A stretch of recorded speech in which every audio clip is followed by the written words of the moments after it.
একজন বিবাহিত ব্যক্তি যদি জেনা করে ফেলে, নাউজুবিল্লাহ, যে দেবর ভাবি শালিদুল্লাহ ভাই তোমরা শোনো, যদি বিবাহিত কোনো ব্যক্তি জেনা করে ফেলে, সে যদি খাস তওবা করে আল্লাহ পাকের কাছে, আল্লাহ পাক যদি তার সমস্ত গুনাহ মাফ করে দেন, তারপরেও যদি তার এই মামলাটা ইসলামিক কোর্টে চলে আসে, তাহলে তাকে রজম করতেই হবে, বেঁচে থাকার অধিকার নাই। আমি দলিল দিচ্ছি, শোনেন। নবী সাল্লাল্লাহু আলাইহি ওয়াসাল্লামের একজন সাহাবী, মহিলা সাহাবী, তিনি পাপ করে ফেলেছেন। কি করেছেন? জেনা করে ফেলেছেন। বিবাহিত ব্যক্তি ছিলেন। নবীর কাছে এসে বলছেন, ইয়া রাসূলুল্লাহ তাহহিরনি, আমাকে পবিত্র করুন, আমি অন্যায় করেছি। নবী সাল্লাল্লাহু আলাইহি ওয়াসাল্লাম বলছেন, মুখ ফিরিয়ে নিচ্ছে, একবার ডান দিকে মুখ ফিরাচ্ছেন, একবার বাম দিকে মুখ ফিরাচ্ছেন। নবী শুনতে যাচ্ছেন না, কারণ এটা কোর্টে চলে আসলেই বিপদ।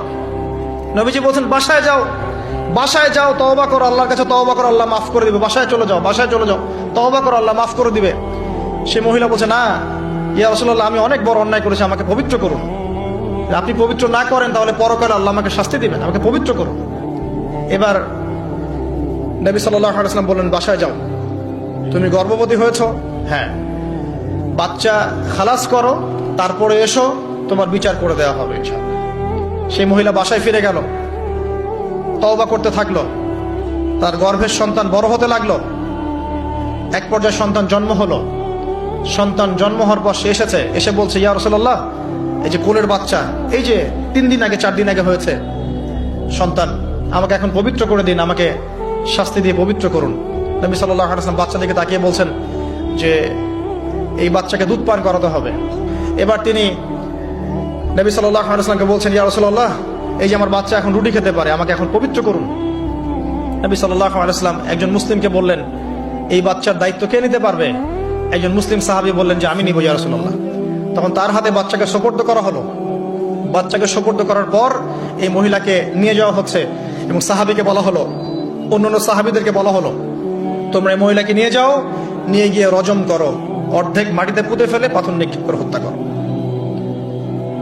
এবার সাহাবীরা এই কাজ করছেন। খালিদ বিন ওয়ালিদ রাদিয়াল্লাহু আনহু, বিখ্যাত বীর সাহাবী, তিনি তখন মুসলিম হয়েছেন এবং অনেক যুদ্ধের নেতৃত্ব দিচ্ছেন। তিনি একটা পাথর নিক্ষেপ করেছেন। এই নিক্ষিপ্ত পাথরের আঘাতে রক্তের ফিনকি ছিটকে এসে খালিদ বিন ওয়ালিদ রাদিয়াল্লাহু আনহুর এই যে কাপড়ের মধ্যে পড়েছে। তখন খালিদ বিন ওয়ালিদ রাদিয়াল্লাহু আনহু তিনি বলছেন, ছি, আমার কাপড়ে একজন ব্যভিচারী নারী রক্ত পড়লো, এরকম একটা স্টেটমেন্ট তিনি করেছেন। তখন নবী সাল্লাল্লাহু আলাইহি ওয়াসাল্লাম রাগ করে বলেন, এ খালিদ, তুমি থামো। তুমি জানো এই মহিলা অন্যায়